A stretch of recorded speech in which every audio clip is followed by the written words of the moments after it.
Rip roaring ready to go. Ian, thank you so much for coming on the show. Of course. I'm honored. This is amazing. I'm a big fan, so being here is really cool. Thank you for having me. Well, I'm stoked for you to be here. And as I was just kind of boring you with my story off air, I don't have to bore you with anything and get right into it off the bat, which is Ian, how'd you get in a punk? Do you remember the first time you ever came across it? Oh man. Yeah. I um I really got into Metallica. I saw a Metallica music video when I was in like third grade somehow. And the first album I ever had the choice of buying, my the first albums I ever got for like my CD player were Leonard Skinner's Greatest Hits and the new Ace of Base album that came out because I was just this closeted little gay boy dancing to Ace of Base, and my mom was like, "Oh, you might like this," And then I liked it too much, and I couldn't find it, so I think she took it away. But I went and I got Ride the Lightning, and so through getting into Metallica, I would go to record stores and look up their albums and everything. And I remember they had Garage Days, and it had Misfits covers, and Cliff Burton had the Misfits tattoo, and they would wear the Misfits shirt. And I'm like, what is this? This skull is cool. And at the same time, I was really into like metal, and there was a kid on my baseball team, and he was from like a religious family, and we would go to his room and we would listen to like Sepultura on like volume notch one and like obituary and everything. And then we loved Danzig, and I ended up uh, going to an autograph signing of Danzig at the Cherry Hill Mall when I was in like sixth grade, and I connected the two between like the Misfits and Metallica, and oh my God, Danzig, everything's intersecting. And we get to the autograph signing, and a guy comes out and he goes, "Mr. Danzig will not discuss, look at, or sign anything Misfits related." And I was like, oh, son of a bitch. But he showed me, I brought my guitar, he signed it, he showed me how to play a bar chord. He hit on my mom. He wanted us to go on the tour bus. She didn't let us. I think he was trying to finger her. I was like, "Mom, my stepdad could be dancing. What's the matter with you?" But yeah, the Misfits were like the first punk band I ever got into, and I was just hooked and completely in love.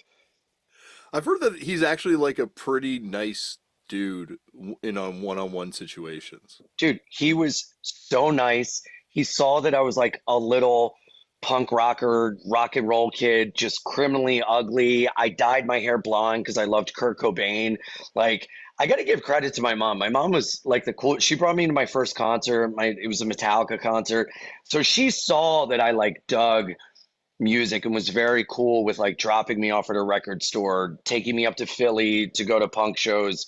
And I was like 13 or 14. And I think it was she didn't want me around. So she was like, if I just give him music, he'll be in his room alone forever.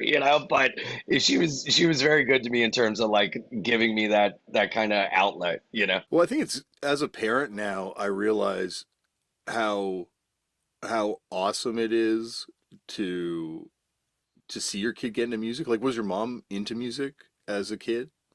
You know, my dad was, and we had like home movies of the three of us dancing in the living room, listening to like Bruce Springsteen or Steely Dan, and they were always bopping me around. And so I've always been a music guy. That was like something that connected my family.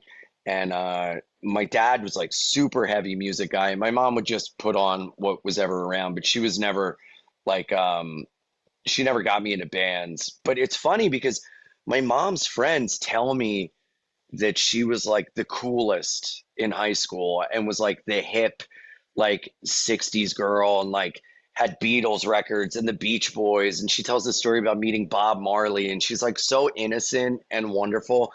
She doesn't realize what she did, but she tells the story like, because Bob Marley lived in Delaware for a little while, where I'm from. Whoa, And I had no idea about yeah, the Delaware yeah, years of yeah. Bob Marley. Oh yeah, yeah. He lived in Delaware, and my mom's friends were like drug dealers, and they brought pot to like his house or something. And my mom was there, and she goes, "And you know what? Everyone wanted to, but no one did, and I was the one that asked to touch his hair." and it was so cool. And I'm like, oh, No. mom, you innocent angel. She was like, he let me. He was so, we were laughing. And I'm like, oh, God, mom. I did a podcast with my mom and my dad, but before my mom passed away, and I always thought my dad was cooler. Like he booked bands in the '60s, he worked for like record labels and all this Oh, kind of cool. stuff. But then my mom's dropping like, "Oh yeah, I went to school with The Haunted, like some super obscure Quebec garage psych band that I had no idea about that my friend hit me up afterwards like, "No, dude, that's like a 500, $800 record. That's a huge, huge band." Like, Amazing. I guess it's just because men are conditioned to brag about themselves so much more and to put that side of themselves out there so much more that Hmm. moms just don't get the chance to kind of let us know, no, I'm pretty fucking cool.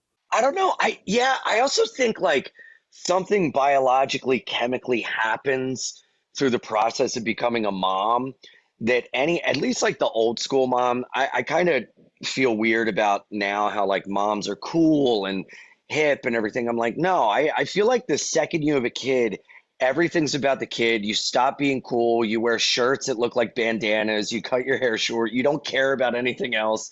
And you just become like mom, and I feel like your past is like a cool person is like, I used to be somebody else, like it's like a secret life, I don't know.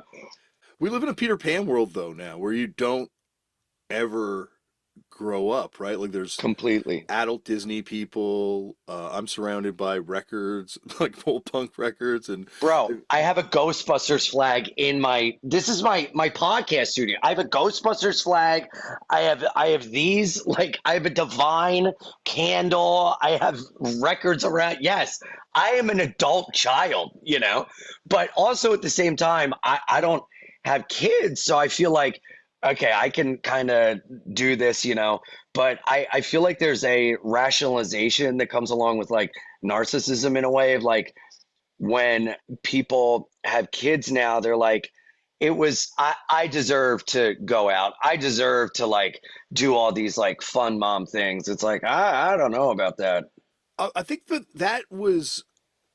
I think that's probably like now this sounds like a conservative podcast or a religious podcast, but like that's kind of like the because we were conditioned to try and produce good citizens as a society. Like you go to church, Interesting.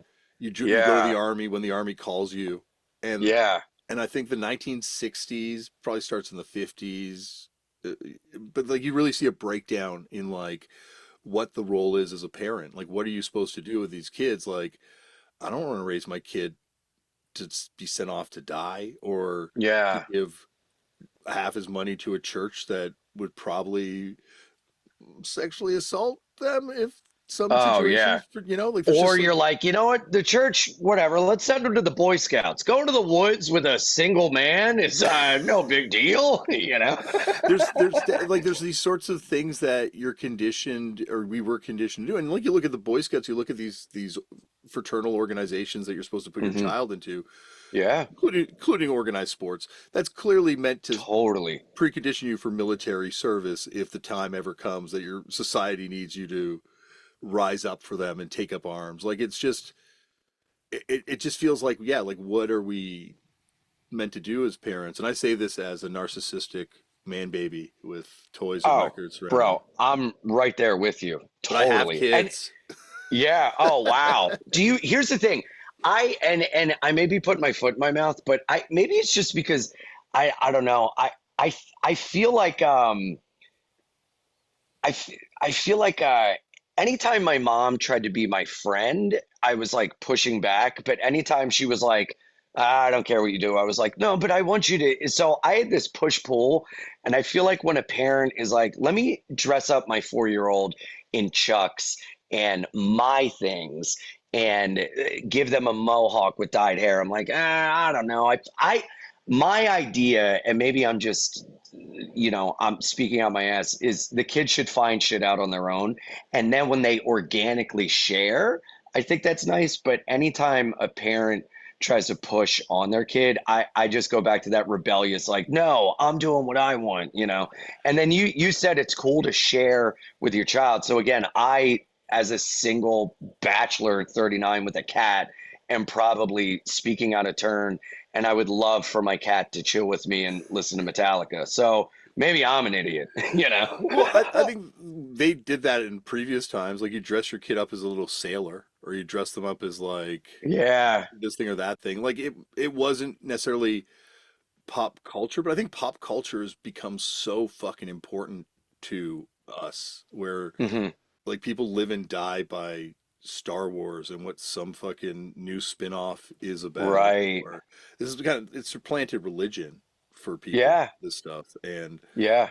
I think that's like a large part of why we kind of put it on our kids because it's so important to us. And like my culture being, I guess, punk, because that's all I talk about, that's all I Yeah. fucking do, was definitely put on my kids. And it's interesting, my eldest kid has completely rejected it and wants Interesting. nothing to do with it. He was raised at the most fraught time in my life when I was Hmm. going through like I don't want to fucking do this shit. So maybe that has something to do with it. It's like, Hmm. and yeah, I've heard you talk about this. It's interesting the effects our parents have on us that we don't see, and I certainly didn't notice them and see them until I had kids and realized the fucked up things I was putting on to my kids. It's Yeah, and generational. you're totally right. It is generational. I think it is interesting the older I get, and maybe it has to do with brain chemistry or living a life, but the all the defects that I resented from my childhood and in my mother, I then saw later in my life. And in a way, in order to reconcile and get right with myself, the biggest part of that was recognizing, like, oh, if I'm not perfect, I'm not unique. This other person is not perfect. So for me to imagine and want them to be this idealized version, I have to completely humanize them in a way. And I think like parents in a way are these giants, but they're just complete humans not knowing what the fuck to do and doing the best they can. And that was the best gift I ever gave to myself, was like the true feeling of like love and being like, this is who she is, this is what it is, and she's so perfectly imperfect and I love it and it's okay. You know, and I think like trying to recognize that within myself helped me to kind of understand that in a way of like these expectations and ideals we have need to be dropped in order to just arrive at ultimate acceptance, I think. Yeah, yeah, 100%. And I think that for me, it took having kids, and I guess people can reach that point, like you're saying, through different means. But coming to that, I think, is when you truly become an adult, because there's no more gods, there's no more masters, there's no more heroes that let you down. There's just people. And Yeah. it changed the way I look at this fucking music stuff because I realized that I had been filling this sort of dad vacuum in my life that when my dad left with these fucking musicians, like who became gods to me. So when they let me down in some way, I let it hurt me in a way that there's no way I should have because this is like a stranger. Yeah. Yeah, I think that's interesting because you brought up, like kind of fanatics of making, like pop culture a religion or a god. And I do think we deify people so that when they do have one singular fault, we're just so hurt and upset. And how could you, I saw it with John Mulaney, because he was, everybody's favorite and he could do no wrong and he was just so wonderful. But that was just the self he presented to the world. He's a real human with faults and demons and things that make him a human. And so when you just look at one side of someone and then when they do a very real human thing, which is fuck up, you feel betrayed somehow.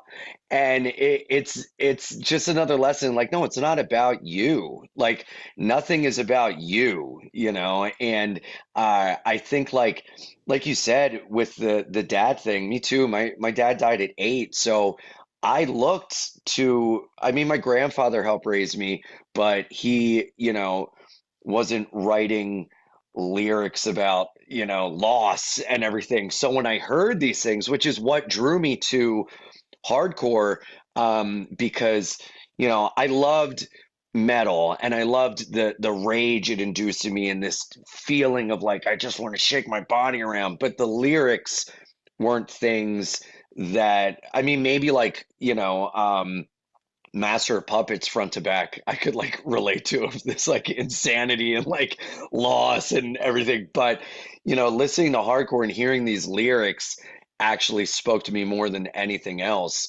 which I then used these. I don't know if I so much used the singers, but I used the lyrics as like a compass and a guide for my life in which like I didn't have anything. Yeah, like I don't think it was necessarily the real person because especially at that time you could never really get a rounded version of who this person is like you could now. Like you would Yeah, follow someone on social media, right? Like you're reading a Q&A interview with a person and trying to get a picture for this human being. So, yeah, it was this complete facade built on lyrics and soundbite interviews. totally, totally. And then it would let you down and I would be crushed or but it's interesting how like you look at the moral compass you could get from these lyrics or the emotional comfort you could get from these lyrics. Like these are things that a, a parent, in this case a father, would be providing. And this is why like these people became so important. And when they let you down, how it did have this sort of completely unjust but impact on you in a way because it wasn't just an artist letting you down, it was this sort of role model letting you down, Right. not Yeah. living up I to mean, their I, lyrics. I I look at that in terms of jokes, there's very few joke comics left. Norm Macdonald, Harlan Williams, Dave Attell, Gilbert Godfrey, they are joke comics. They reveal nothing about themselves through their material, and that is such a beautiful thing, in a way that you can just entertain and laugh and then you know nothing about them, which I think is so wonderful. And I've gone down the route of like, no, I'm just going to bleed everything out. And I wish I could be like, here's a joke about getting your mail. Here's a joke about, sidewalks and pedestrians. But instead, I'm like, here's a psychological feeling I have of despair through experiences and humor. Ha ha ha. So at the way I feel is with my jokes, like, don't like a joke. I get it. That's like, you're right. That's totally fine. I hate when people are like, you can't say anything or this, that, the other. It's like, no, you can't. It's totally up to you to not like it. That's how this system works. It's pretty good. It's been working for a while. But if you reject a joke I have where I am vulnerable and I'm discussing my life or an experience that's deeply personal to me, it's like, oh, wow, you're not just rejecting the joke, you're rejecting me. So a lot of times, some people have the luxury of hiding behind the lyric or the song or the joke. But I've always been drawn to people that bleed and people that give because the connection is so much stronger. But also it's so much more of a risk when people don't like it because then it's like, oh, this is a complete rejection of me and everything I am. Yeah. Well, I think that's the difference between being a singer in a band versus being any other musician other than everyone else having the real talent. But the fact is that your thing is putting yourself out there. So when they do Totally. reject it, they're rejecting not just the band, they're rejecting you as a person because you're the mascot, Yeah. Yeah.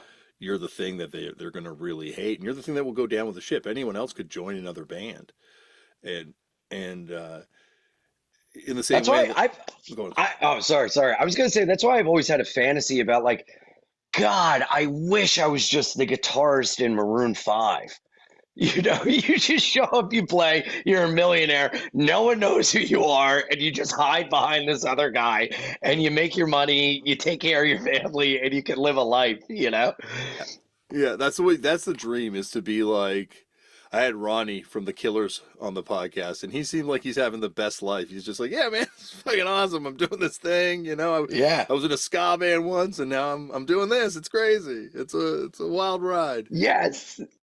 And but it's interesting because I think that's why the Misfits are not really a punk band. While they're one of the greatest punk bands of all time, is because they're not singing about real life, and that's what Right. hardcore and punk was. Like you look at the Ramones, you look at even before that with the Modern Lovers or the Velvet Underground or the Stooges. They're singing about Their television, Richard Hell. yeah, they're singing about what their experiences are and what they're going through. And the Misfits are singing about some like straight up He-Man fantasy shit.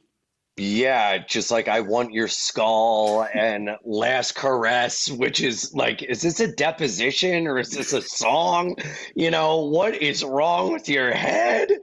But it's interesting, like that is almost like rap in a way of like for a while rap was just like fantasy talk and everything. And then now like some of it is pretty much a deposition and it's very real life and that kind of gets scary. Like if Danzig was actually like, you know, eating people's skulls and everything, that would be like, holy fuck. But there is something so nice about like I look at George Corpse Grinder and he's the most wholesome, wonderful person. And then he's like, this song is about a skull full of maggots bleeding from your cock. And then he's like, I love Funkos. I love teddy bears with my daughter. And it's like, I like that, you know? But there's also that there's a side that wants the Norwegian black metal version of the thing too. That Yeah. doesn't want the fantasy. You want to know that this The guy's real really bad. authentic. Yeah. Yeah. Yeah. Which I think why drill is kind of like the black metal or the hardcore to rap music because people are singing about real life shit and it's not necessarily a fantasy at all and it's yeah terrifying in the same way that like some of those hardline records when you look at what those people are doing are pretty gnarly like they're blowing up fucking McDonald's and they're singing about it in a record Yeah. so Yeah. Oh, totally. Yeah. I mean, I don't know. It's so funny, like how the further we get along in life and just society and culture and humanity in general, it's almost like the facade of fantasy goes away and then it's just all real. And you can look at it as like, oh, this is interesting, or like, oh my God, this is like such a hurting person to live this way, you know? But I also look at like, you know, singers, you know, when you guys are writing your lyrics, they again like you're bleeding on the page and then you have to have that vulnerability and courage to bring it to your bandmates and be like, here's the lyrics and yes, maybe it is about being molested, but that's a conversation for another time, okay? Hit it. I think that's the thing that most singers would say to their band like unless you're saying something horrific in the lyrics and there's obviously some conversations that happen around language between Mike and I when we're writing fucked up stuff but for the most part it's you're laying yourself out on the page and I trust that you're going to be honest with yourself and thereby honest with the band on what you're doing. And yeah, like it would be really hard to receive criticism on something where you're talking about being sexually assaulted, you're talking about some real shit that happened to you and then have someone be like, "Well, could Yeah. you use a little different phrasing?" It would be yeah, crushing and I think you I don't I don't know a hardcore lead singer that would put up like that writes their own lyrics, and not everyone writes their own lyrics. So and that's also I think a different art when I'm singing Mike's songs to try and like find his emotion without ever talking to him because we don't talk to each other is there's an art to that. Yeah. And Totally. Yeah. but like you're saying, there's like now there's a push to honesty where there's like you look at Mr. Beast as probably the most one of the most successful people to emerge from this sort of era. He has some of the least traditional charisma of any person I've ever seen on screen. And this isn't me Yeah. talking shit. I respect that hustle as someone who has struggled to try and fake charisma my whole life, that he's been able to do it without it. I am in awe. I mean, he's like a carbon copy, like somehow Jeff Goldblum in the Fly intersection of like Mark Zuckerberg and succubus. I don't know. It's very strange. Like I think at a certain level of fame or notoriety or money in your bank account, you lose your soul. And like with some of these people, you just see a vacancy there that's like, oh, you're a husk. This is crazy. He's also unnervingly tall. When you see him, it's like when they show the Muppets' legs in the Muppet movie, where you're just like, oh, I feel unnerved by this whole experience. And his height does that to me in a way. But that's what kids want now. They don't want charisma. Like I used to be a VJ at Much Music, and we did the Hmm. VJ search, and you get all these submissions. And if he submitted a tape to the VJ search, he wouldn't have made it past the first round of Right. purging of who's not going to get there. But that's what people want now. They want that realness over that sort of like fake Carson Daly version of a host. No, not Yeah. shit talking Carson Daly. Here's a super nice guy with great taste in music. Yes, yeah, yeah. I've heard he's a complete sweetheart. What you just said reminds me so much of the So You Want to Be a VJ contest where the one guy, forgive me for forgetting his name, but he was so well qualified for the job. It was so clearly obvious he was the perfect choice. And then Jesse Camp came along and was like, and everyone's like, this is the guy. This is what we want. And that shows you what happened to MTV as they constantly chased the guy who was, what's up, buddy? Oh my God. Yeah, and then they're like, all right, we found it. Now let's only have reruns of this. For eternity. Let's just Yeah. kill Oh, this dude, brand. I blame Viacom for ruining culture because MTV was the coolest. And it was, I mean, dude, do you remember Three South? That was one of my favorite cartoons of all time. The Flaming Lips did the theme song. It was about these two like misfits that were going off to college together. They were like lifelong best friends. Brian Posehn voiced one of the characters. And I just remember MTV was such a culturally important thing. And then now it's like, oh, let's look at Florida Bama reruns for 12 days straight. Oh, what do you know? It's just The Office over and over because they don't want to pump money into original programming. It's wild. Like when I was at Much Music, holding something that was so beloved, and obviously as like a punk rocker, you reject these things at a certain point, but Hmm. before that, it was so beloved by me, and it was like my outlet to the world, and holding it in my arms as it died and watching them just kill it. And we didn't have MTV in Canada. We eventually got MTV Canada, but Much Music was cool. Like they would play like Pansy Division videos, and they would have interviews with cool bands, and like I like learned about so much stuff there, and then I was brought in to kind of like try and revive it. But like we were definitely chasing Viacom down a rabbit hole at that point. Oh, totally. I mean, dude, that's another way I got into punk rock and metal and everything was a cable access video music show. This guy named the Tink he was like this old biker lunatic from Delaware County, Pennsylvania, like Philly, and he had a show called The Tink's Vid Dream, and it was on after ECW on Friday nights. And me and my religious buddy down the street on the baseball team would watch ECW, then watch Tink's Vid Dream, and we'd write down the videos and songs we liked, and then we go to the record store after baseball practice the next day and just like listen to them, and be like, "This is the coolest." But that's how like I got into like Dead Guy or like Donuts or whatever, and because this guy would just play these obscure music videos and do these like insane dumb skits in between, and it was the best. Was like, have you looked him up now to see like what that guy's story was? Yeah, his daughter reached out to me because I talked about this on another podcast, and she reached out to me and was like, "Thank you for carrying on the memory of the Tink." And I'm like, "Oh my God, I'm honored. Are you kidding me? This is amazing. I want to meet the Tink. I want the Tink to be my dad. This is the best." That's wild. Do you know the band Infection from Delaware? No. They did a LP and a 7 inch, and Sean from the band was a guitar player in Toilet Boys, or is a guitar player in Toilet Boys, who's married to Theo from the Lunatics. They are fucking awesome, like raging hardcore, uh, super kind of negative hardcore vibes at a time when Yeah. everyone's kind of going more positive. It Yeah. appears, but Yeah, I'll have to check it out. That's how I got into Year of the Night. I read some music review and it was like Delaware Straight Edge, and I was like, I'm listening. And that's how I got into them. And then, they went in like a very like metal direction, which I still dig, but Tyler Mullen's band Scarab kind of picked up where he left off with Year of the Knife. And I really dig them. yeah, the um, Delaware's like Turning Point's from Delaware too, I think, right? Or right around there. Maybe it's Around Philadelphia. there.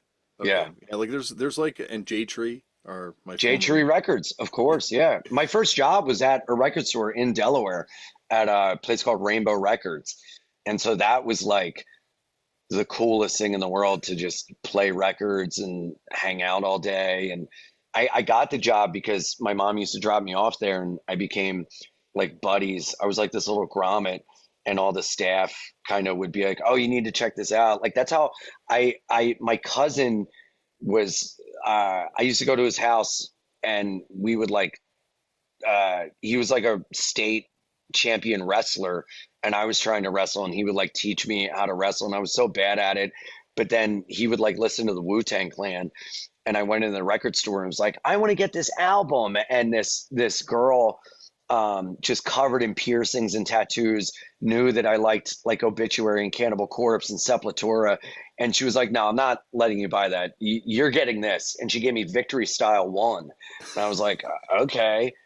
And then I just listened to that and like looked at the thank yous and was like, "All right, I got to look up this band. Snapcase sounds cool. What's that?"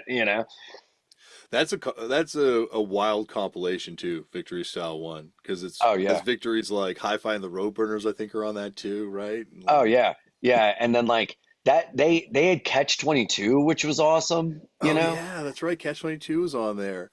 Yeah. Victory's like talk about something I would love to hear, like a 12-part deep dive podcast on the rise and fall of Victory Records, because Totally. it's a tale, I imagine. And Yeah. And I remember when they started to like have like Atreyu and everything. That's when I was like slowly turning the volume knob down on my stereo. I was like, I think I'm going to move on to something else. they put out that what's that the band that did Who Let the Dogs Out? They did The that, right? Baha Men. The Baha Men. They did a Baha Men record. No, they didn't. They had a Victory World Music imprint for a minute. Shut the fuck up. Are you serious? I I feel like either this is a acid dream that I made up, but there was Victory World for a hot second, and that was a release on Victory World. And it was just like Mark Anthony and the Baha Men, Oh like no, yeah, Shakira. That's yeah. amazing, by the way. The Post Donuts World Music Group project. Yeah. It's really. What was the first show you went to? Um, man, it's so funny. The first like legitimate show I went to was at the Trocadero in Philadelphia, and it was the Pie Tasters, Catch 22, the Pilfers, and I went up with a bunch of seniors that like picked me up in my house, and I got stomped on by some like oi guy in the pit listening to the Pie Tasters, and I just remember this like boot coming down on me. It felt like a movie. Like I felt like when like it's the point of view of someone getting punched in the movie. That's what it felt like. But like this boot just and I remember smiling so much. It was like, this is great, you know? And yeah, that was like such a cool experience. And Cooley Ranks was out in the line giving out like Pilfer's tapes. And we were like, that's Cooley Ranks. Oh my God, this is crazy. This is crazy. You know, it was really cool. Yeah, that's the I think the thing that struck me first about going to punk shows is that breakdown between artist and fan, where the Oh yeah. having been to like stadium shows prior to that, and where all of a sudden, yeah, like you're saying, they're handing out stickers to you at the crowd or selling Yeah. their own merch or Yeah, something. they're running to the merch table, you know, like they're helping out with like the anti-racist action booth or whatever. You're like, this is crazy. And I very much carry that with me in terms of, you know, like I love, you know, afterwards I sell my merch and I hang out and, you know, I feel like that kind of connection is important because a lot of times you don't have that. There is a disconnect, especially that's why I like you know, I'll play theaters and I certainly love like stomping around that huge stage and everything, but I love small venues that, you know, the no barricade type venues that I play of like where the crowd is like right up on you. And I like to kind of see everything. And my style is like very conversational and I want you to feel like you're a part of it and I totally get that from the music and scene I came up in. Yeah, and it's interesting to watch that kind of happen to comedy where, and maybe it was like I don't know very much about comedy history, but certainly there was that moment where you had people like Robin Williams filling stadiums, and I know there was certainly a circuit of comedy clubs, but I don't know if it had that same sort of DIY.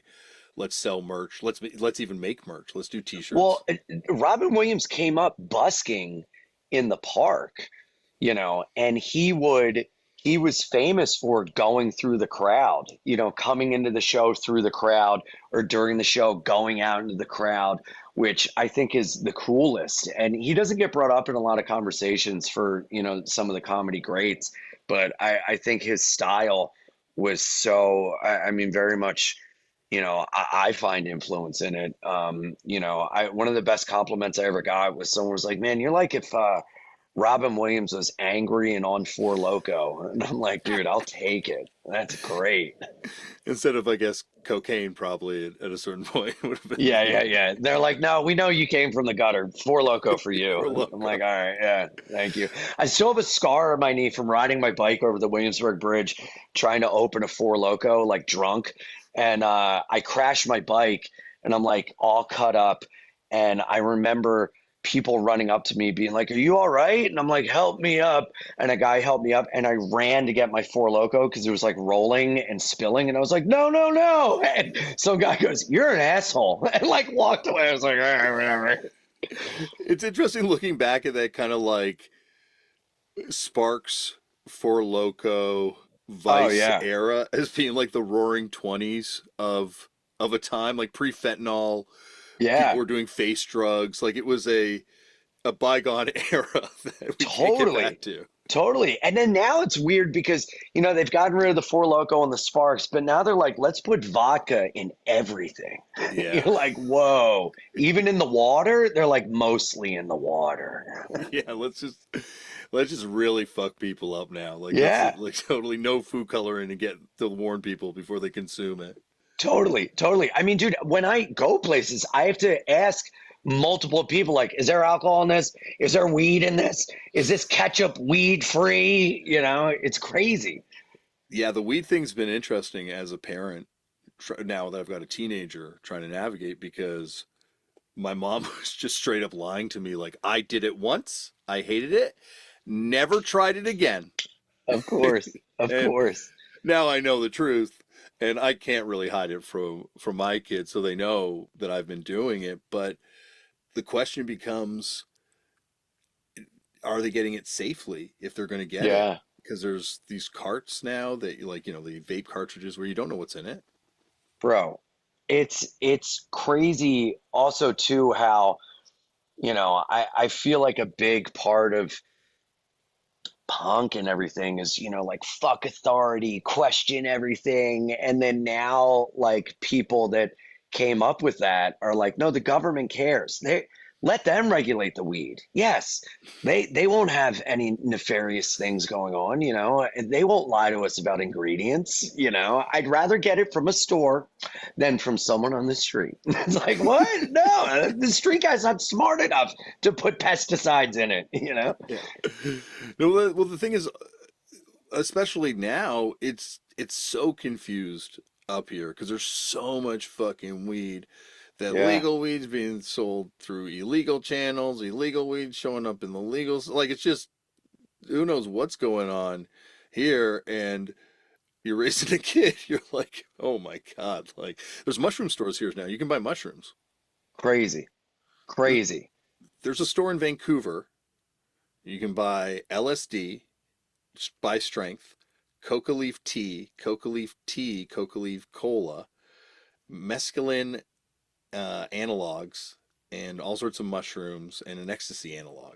Wow. Well, I think that's smart in Vancouver. Anything to distract from the fact that the real estate is the highest in the world, and then there's just street people living everywhere, and you're like, but at least I can get mushrooms at this store, you know? Vancouver is, and it's been like this for a very long time. That it's had sort of this reputation of being like, yeah, this is one of the realest cities in terms of the effects of drugs on a population in North America. Yeah. Because of that, that's probably why weed was able to kind of grow there because the cops were just like, fuck it, we're not worried about that shit. Yeah. Yeah. Well, it's crazy too that as weed becomes this less subculture thing and becomes like a very big thing in the zeitgeist, we're also seeing at the same time the treatment of humans just being completely left behind. And you have to like step over a legitimate person in order to go get your legal weed. It's like it's just strange how things are right. Like and again, like the government is like, get high. Enjoy it. Get drunk. We're putting vodka in the water. Here's the highest amount of THC we've ever put in weed. And at the same time, we are seeing the most human suffering going on of all time. It's just odd.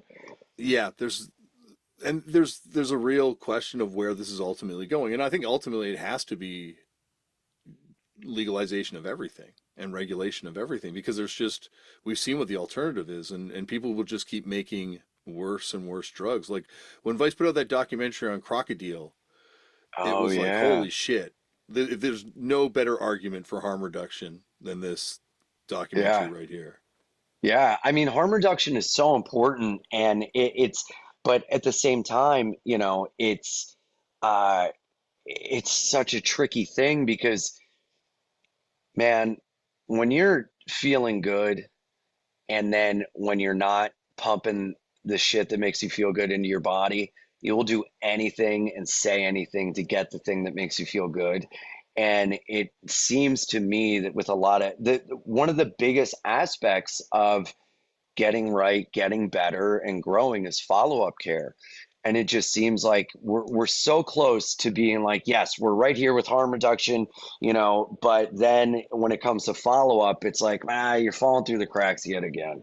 And that's so unfortunate. And also too, you know, with the legalization of everything, wasn't the lie that the taxes of this were going to go back into society to then help and grow? And it's like, well, where's all that money going to? That's strange, you know? Like, yeah, harm reduce it, make it legal, great, but then use that money to help the guy so he can get off the thing that he's doing that you're trying to reduce the harm from, you know? Well, and that's something I really want to talk to you about this because I think the big piece missing is treatment of the root cause of what's making someone, and like you're saying, it feels really good. So I'm sure that's a Yeah, huge aspect of it, but there's also probably a root cause that's driving the person this kind of behavior. And totally. pandemic, since the pandemic, losing a lot of friends to shit, and um, just not knowing.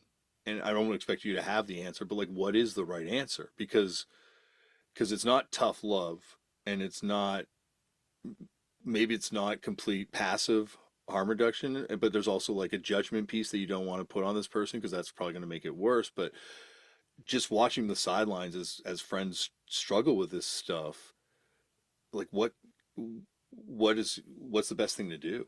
Like in your opinion, as I don't someone know, watching man. it happen. I think I can only speak through my experience, and I don't want to, you know, I always, I never want to come from a place of like, pull yourself up by the bootstraps. There is a lot of um, power within self that needs to be accessed. And I think people only have a slight window to get through that space of clarity. And when you have that, it takes a combination of self will as well as grabbing onto whatever hand is available to yank you through that window. And you have to have a trust that that hand is not going to let go of you on the other side. And, you said judgment. And I don't think judgment is helpful, but I may be in the minority here in saying that I do think shame is important, because at a certain point you can uh, allow behaviors and actions through a lack of judgment by, well, here's an excuse. Well, we don't want to hurt. We don't want to harm. They're already in a bad place. And it's like, dude, the best fucking thing that ever happened to me was a friend that truly cared about me knocked on my door one night when I was living at my mom's house, looked me in the eye and said, look at your mother. She's going to go to your funeral and you're going to leave her with nothing if you keep fucking up and acting the way you're acting. And that like shook me to my core. And then he looked at her and goes, and you're going to go to your son's funeral if you keep just forgiving and allowing this behavior. And, there were some dark times and there were some resentments and there was some anger, but getting to the other side of it through long term care, follow up. But again, like, you're only going to get help if you want it. Prayers and tears can't keep anyone sober. You can lead a horse to water, but you can't make it stop doing heroin. you know and what really really bothers me is how completely fucked the prison system is and how completely fucked the rehab industry is, and a lot of harm reduction, because a lot of I'm of the mind that those jobs of people that work there, like prison psychiatrists, psychologists, corrections officers, people involved in the prison population, people involved in dealing with like the lowest of the lowest society, those jobs to me should be incentivized and paid through the roof. So it's not someone that's just like, oh, yeah, I just fell back on it. It's like, no, I strive to get paid. And through that, what do you know? I'm going to be better at my job through helping these people, and not just like helping them because you're getting a paycheck, but helping them through long-term, reformative care. And I was so fortunate that I lost everything and had to move into a halfway house, but well, it's called a three quarters house, in that we didn't have in-house counselors. It was all self-governed. It was self-run. So we each had roles in the house, but we each kept each other accountable, and that was like a form of long-term care for me.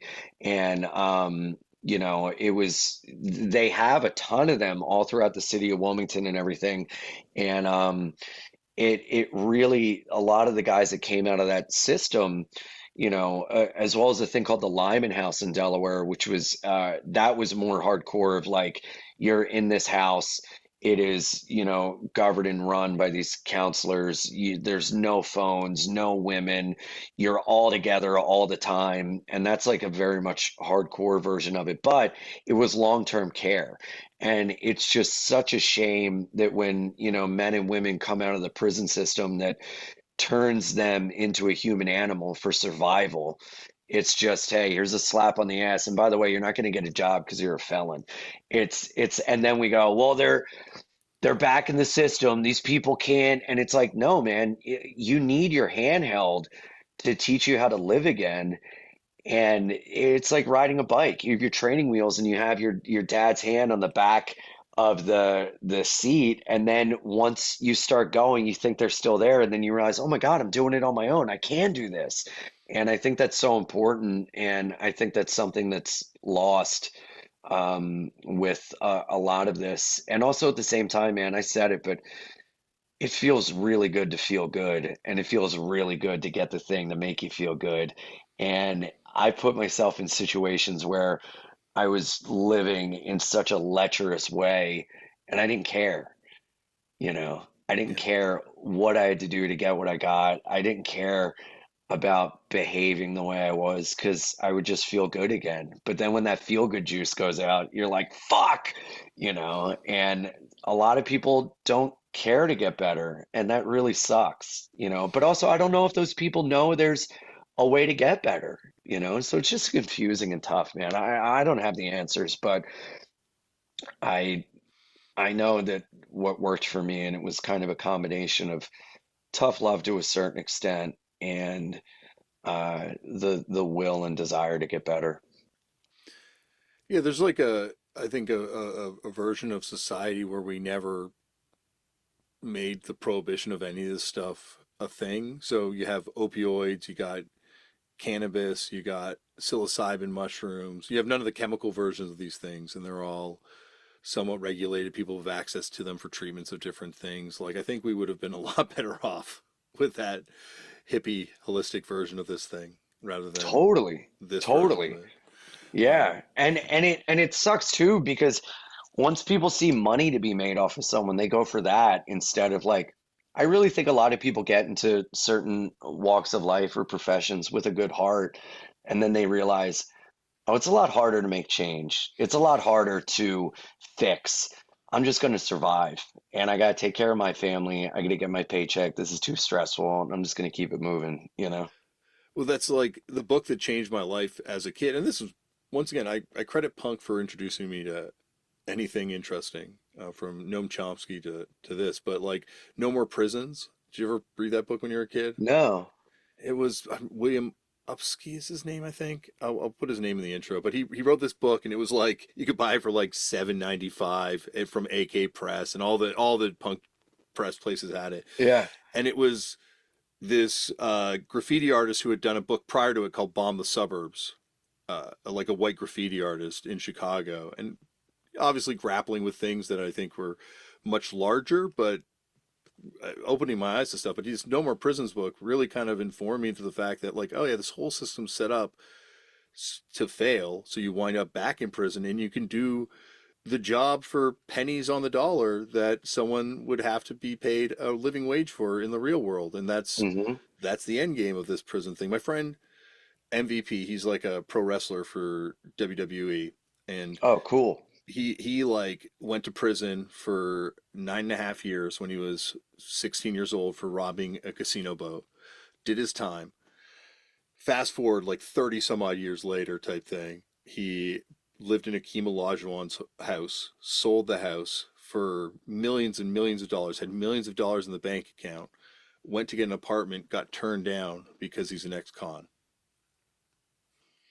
And so that's as a millionaire, he's still dealing with this kind of shit. And it's like you're saying, it's set up to keep people in this thing forever. And then it's not even set up to keep those people. It's set up to keep their children that way because in again, like I said, in order to survive in a prison environment, you have to have a prison mentality. And then if you don't chip that away to grow out of it, you're just going to raise your kids in the same feeling and environment and coping mechanisms and that's not fit for a civil society in a way to navigate the world when you're looking at everything as everyone's like your enemy and everything is a fight and it's just so sad that we've done such a disservice to society for the goal of a dollar. And it's just so sickening and sad and it because I used to be a teacher as well and I saw it all the time and again like I grapple with the fact that like I really tried and then I had to leave for my pursuit of my career and also I would just call my mom every day leaving school and I would cry and it was just so sad seeing what I saw and dealing with what I dealt with and I tried my hardest and a lot of people get in there again like I said with a good heart. My buddy uh went to Afghanistan and his mindset was no, like this is what we're gonna help these people. they need help. Let's go over there and help. And he said within a month, he was like, I just need to do my job and get out of here. There's no way we can fix this. And that's what saddens me is I don't know if there's a way out.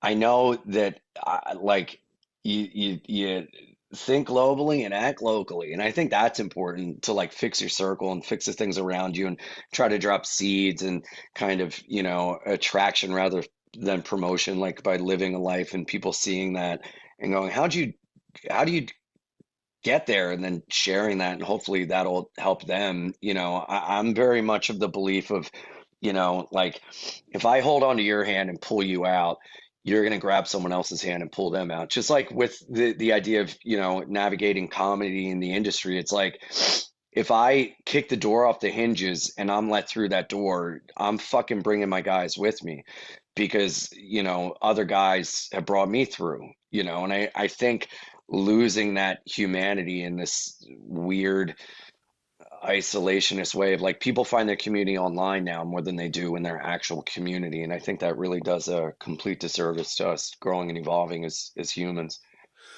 But comedy, especially like the world that you've kind of like entered in as this very successful comedian, it seems to me like it would be like being a DIY hardcore band or having a DIY hardcore band mentality, and then all of a sudden playing in the metal world, where you're dealing with people that don't necessarily see this. Like not that like, but like Louis C.K. did that fucking episode of Louis that's like propaganda for what America's doing in Afghanistan in that one episode where he goes over there on the USO tour and they end up helping the village find the chicken and all this kind of thing, and it's like sponsored by the U.S. Army at the end, right? Like Yeah.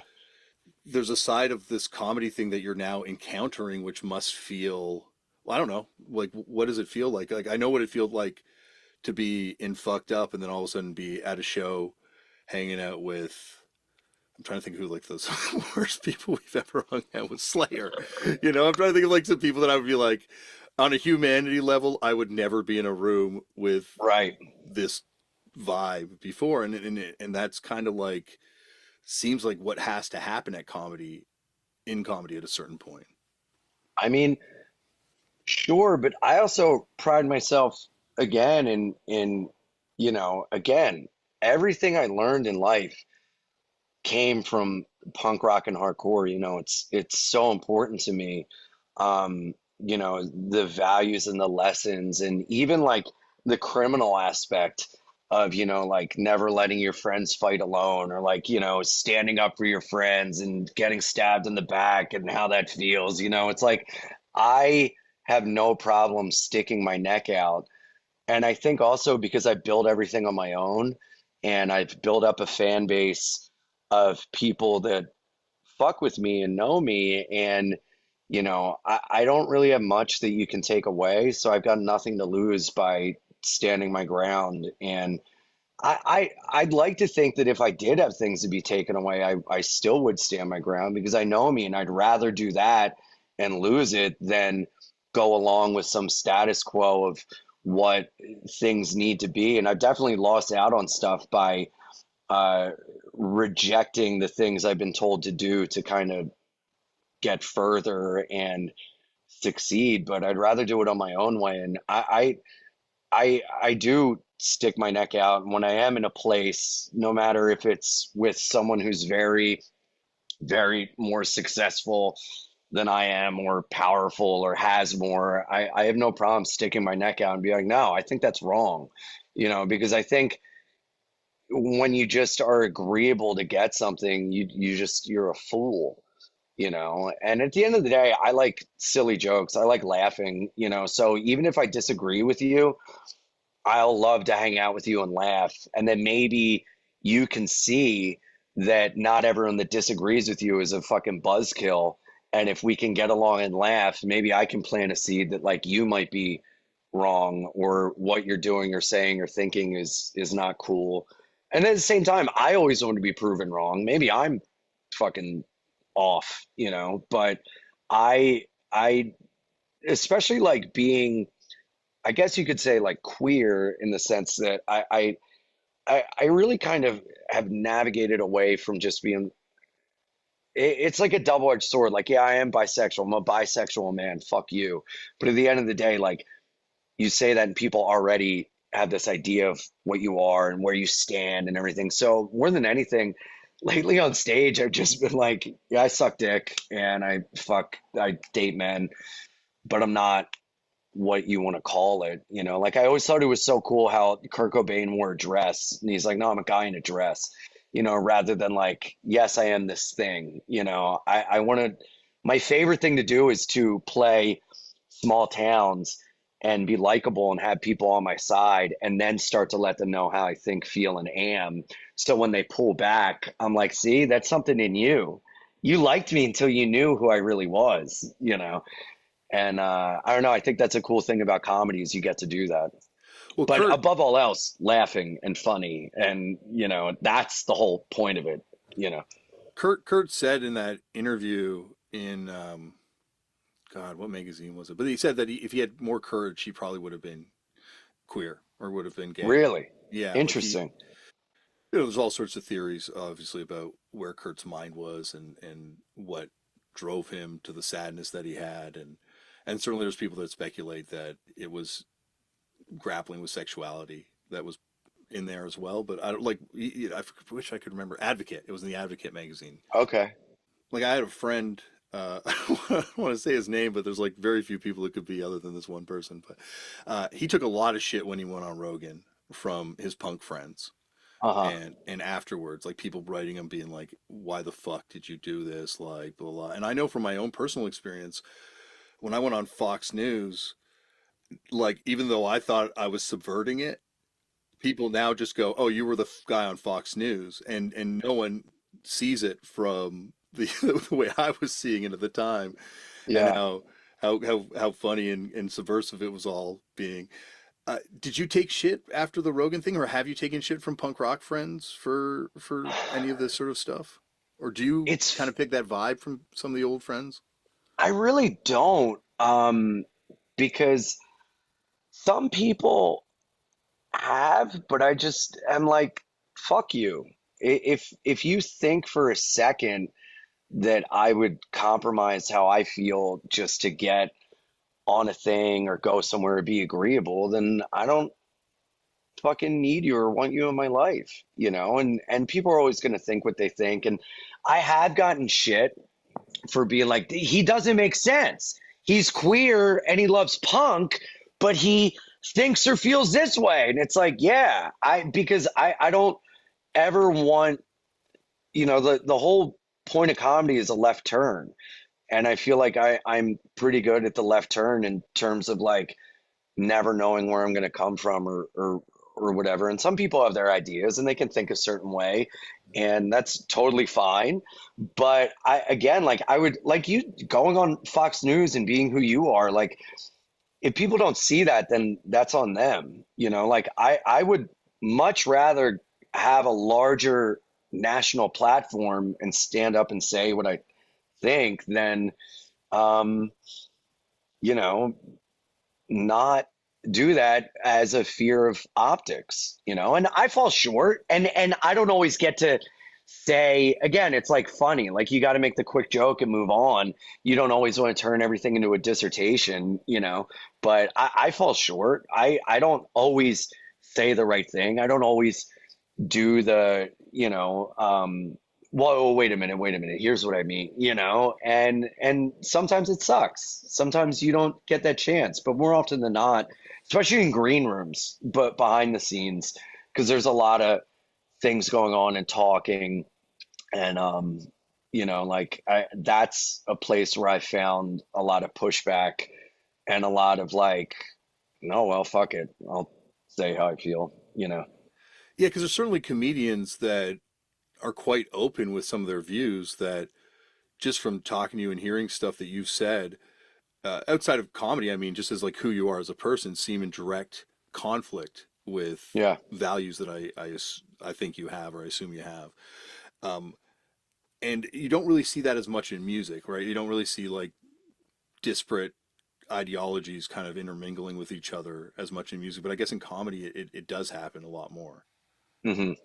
Like Yeah. Chappelle, I've talked to Chappelle about this too, or Chris Estrada as well. Like people that come from this background and this mindset, and and I guess there's a safety in punk that I've never been able to leave and never had the courage to really leave. And anytime I do, I'm like scared by my shadow and I go back into the hole because, What do you mean? well, because like I know for the most part, we all kind of have a shared set of values within punk rock. And Hmm. that's not to say we all think the same, but there's just Right. certain things that, and there's obviously crazy exceptions to this, but having done so much stuff in cannabis and in wrestling, you're interacting with people that don't necessarily have that. And that's not to say that people across the board don't have that, but it's just not the same as going to a punk show or a ska show or a hardcore show where there's like kind of a baseline,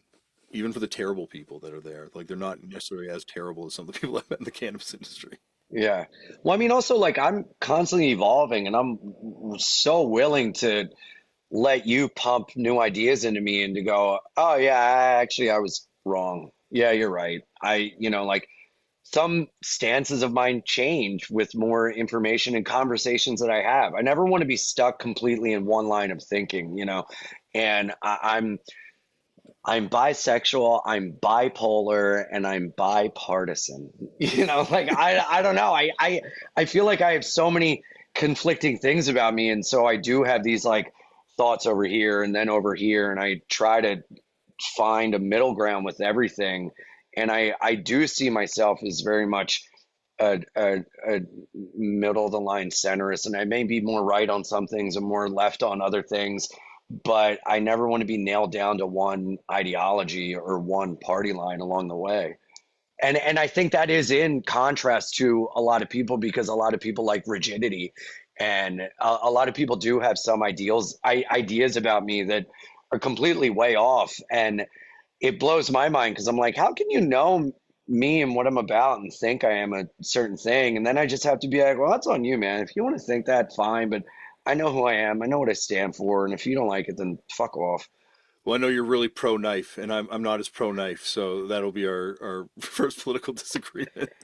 Pardon me. Believe me, I got a collection of cookeries locked away that would blow your mind, but at the same Oh, I time, love it. I love it. Dude, some guy gave me a knife in fucking Eugene, and I'm like, thank you, garbage yeah, can. you don't want to open that up and find dry blood, a la what is that Paradise Lost documentary or Oh my God. Dude, I watched that documentary because I read in 96 when it came out that Metallica did the soundtrack. So that's how I got into it, because I was like, whoa, Metallica likes this. I'm going to like it. And then like that became so fascinating and something I was like obsessed with for years. yeah, there are examples of bands that have used their platform and really obviously in that case saved people, but like certainly lent their platform to something and had it benefit them. But then there's also examples of bands that have tried that and it just Oh, does not bro, I work know. I at know. all. I try to be very aware of like, I've done a lot of charity shows and stuff for the Innocence Project and DCRAC in Delaware, which was like a lawyer-based fund to help long-term effects of redlining and everything. And I'm always willing to do anything with like drug and alcohol related or any sort of homeless or LGBT coalition. Like I've and a lot of times when I do get a chunk of change, I try to find people to donate to their transition or like just blow and boost up anything I can to like help out some cause. But I also want to be aware of like where that money's going and, how to navigate that as well. Well, it's also like what you're saying there. It's like yeah, there's you say you're a centrist and that there's certain things you're on one position of, but there's like certain things that are just like human rights shit and there's politics, Totally. right? Totally. And human rights shit. But there's definitely comedians that are kind of anti-human rights with some of their shit and like some of the Yeah. stuff that they're preaching and that's the stuff that's always like that I find must be well, I don't know, like what's that like to be up in a room with a guy who might not in some cases feel that friends of yours have the right to exist or and I've been in rooms with people that feel that way too and I wrestle with this too like how do we live in a society with people that are so anti Yeah. society and I that mean, I don't know. I feel like sometimes things are better left unsaid, and it's not always the best to be combative and everything. And also, like, I am very much a thing that a lot of people don't agree with, and I fight back against that. But at the same time, I not that I want to be like an attaboy or like a good boy or like agreeable, but it's like if I'm this idea of what you don't like and we get along, maybe that'll change your mind into thinking like, oh, he's probably not the only one. Maybe these other people are cool too, and I don't have to be so hateful or combative. Like I'll never forgive Dave Chappelle for his stance on the trans community. I think he's just done such a complete disservice towards growth and understanding with I hate this idea of like platform and we have to be teachers, but at the end of the day, like you can he, he for someone that spent 5 specials talking about trans people to not evolve his stance and use it in a way of like helping people understand that these are people and that they are not just a punchline and they're fucking privates. It's like, dude, grow up, man. And obviously you're into trans women. Just be honest. It's okay. 100%. That's you know? the thing that underlines a lot of these people is this fetish thing. And like if for someone to go on for this long, it's like Yeah. clearly this is what you're dealing with Yeah. and you're And saying I, the I've gotten pushback too because I've been open in the fact that like, dude, he's prolific, he's a genius, but like, get the fuck over it, man. Grow up. Like, man, you have for someone that's so obsessed, like to not have a nuanced opinion or a changing idea, it's very like it's just disappointing, to like go for that easy joke. And I've caught flack for my jokes about the trans community in terms of like, you're never going to please everyone. You're never going to win. But at the end of the day, like if you know me and you follow me and you know anything I'm about, it is that side of humanity. It is that side of fighting for people to exist and be accepted and be loved and for the people that love them to feel okay about it. It's like I can't speak for anyone but myself, but I guess like my big thing that I've been like championing and advocating for by just living my life is like, we always hear from the side of, trans people, which is important, but for the people that love them, we're often ostracized as, chasers or fetishists or, these like perverts or just gay men masquerading as this. And it's like, no, I just love women. Like I love women, and if you have a penis, that's fine. And if you don't, that's fine too, And I love femininity, and the guys I date and go for are often, feminine as well. And I can't explain it, but I also know I'm not the only one. And I want people that feel the way I do to feel okay about it and to not feel shame or hurt as if you're doing something wrong because you're not. And I can't, like I said, I'm never going to get it right, but I can try and only speak to my experience with love. But sometimes I do get frustrated that people miss the mark on interpreting what I'm saying or doing.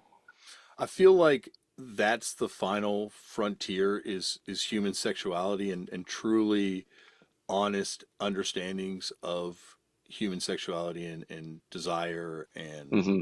attraction and because there's so much of society positive and negative that could be changed by just a better understanding of this sort of thing. Like it's amazing how many Totally. times the most hateful homophobic preacher, like it's a cliche, right, has come out as being gay or like Bro, hateful senator. the amount of comics behind closed doors that are obsessed with my sexuality and how I navigate and everything is like, bro, I love you. Like, just tell me you're gay. It's Yes. okay, Yeah. And like the hate I get from these fan bases of these like there's this very alpha movement in comedy right now that and it's sometimes people laugh, but I'm like, I feel like I'm a fucking alpha in the sense that I'm in touch with my feminine. I'm in touch with my emotions and sensitivities. And I think it's fucking alpha to be into poetry and to be queer and to own that. And I think to negate that or to just eye roll it like, no, you're just fucking gay. It's like, no, that's a fucking pussy outlook. Like, fuck you. And I get that a lot. And I really have to watch myself because I can get pretty combative with stuff and it's frustrating. Um, but I don't know. I'm gonna keep pushing forward with it. But at the end of the day, it is frustrating to kind of get shit from both sides because I'm not enough of this or I'm too much of that or I'm well, because I do this, then I am that, and it's frustrating, but I just got to keep pushing forward and being myself. And if you like it, you like it. If you don't, you don't. But it's not really my problem. But it is funny the hate I get from a lot of straight guys for being openly queer, and not picking a side is very telling and interesting, which is why like I love subverting that and having people like me and then being like, no, this is who I am. And when you don't like it, that says more about you than it does me.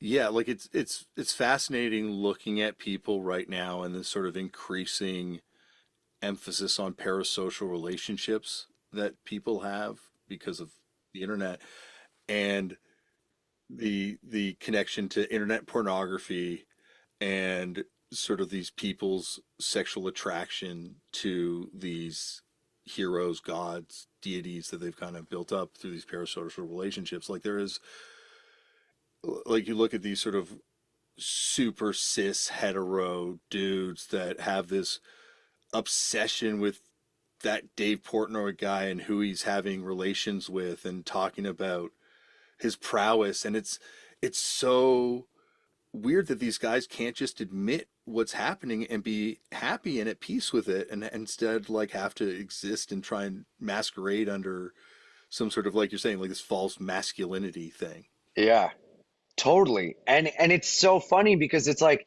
dude, it's okay to have these feelings you feel, but recognize where the anger comes from. Recognize the visceral reaction you're having to the fact that I'm just existing and that other people are existing, but it's you're feeling that it's on your shoulders to tell people the truth of what it is. Like, no, you're not bisexual, you're gay.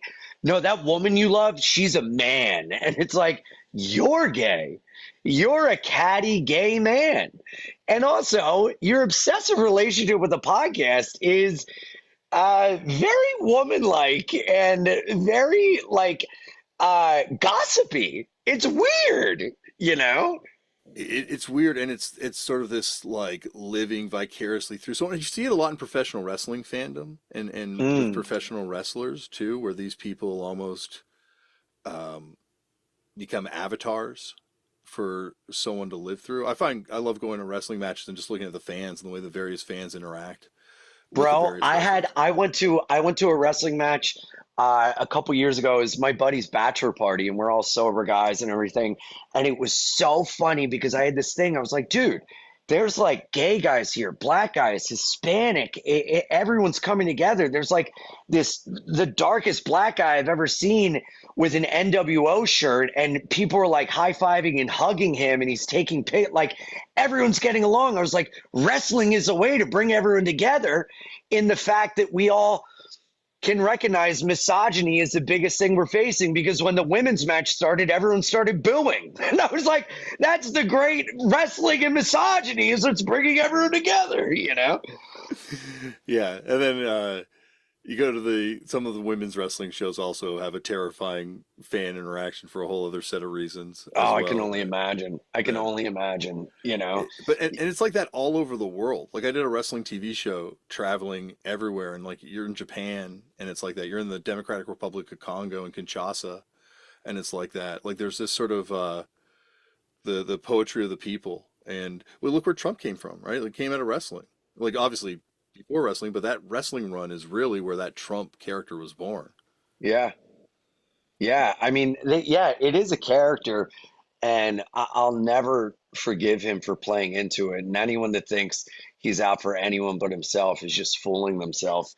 And at the end of the day, he's a fucking slumlord from Queens, and it's just, but that also speaks to the hurt of so much of the population that they would look to a guy like that for answers, like the whole QAnon thing is so sad because it's a bunch of disenfranchised people that were promised so much, given nothing, and just searching for a reason why. And instead of accepting the sad fact that life fucking sucks and sometimes you don't get a fair shake, and accepting that and moving forward is so much easier and such a relief than searching for these fucking boogeymen that don't exist. Well, that would have been religion, right? They would have been at the church and been told that this is the devil or it's See, that's what I God fight works. with because I've had such a fucked up relationship with God and religion and spirituality, and I fight with these old fashioned traditional values and ideas of like we need something to bring people together to go to once a week, and like I do love the tradition of religion in a way, but humans ruin religion, and I do think there's so many beautiful things about Islam and Buddhism and even Catholicism and the lore of sainthood and the Beatitudes and everything. And I think a direction for people to live and a compass to live by is so important. And I think getting away from that, we're searching for other gods and other things become a religion and then through that become a cult. And Mhm. there's so many different cults that are existing that is not good for anyone. And so I'm very much for the people, for the person against the group, you know.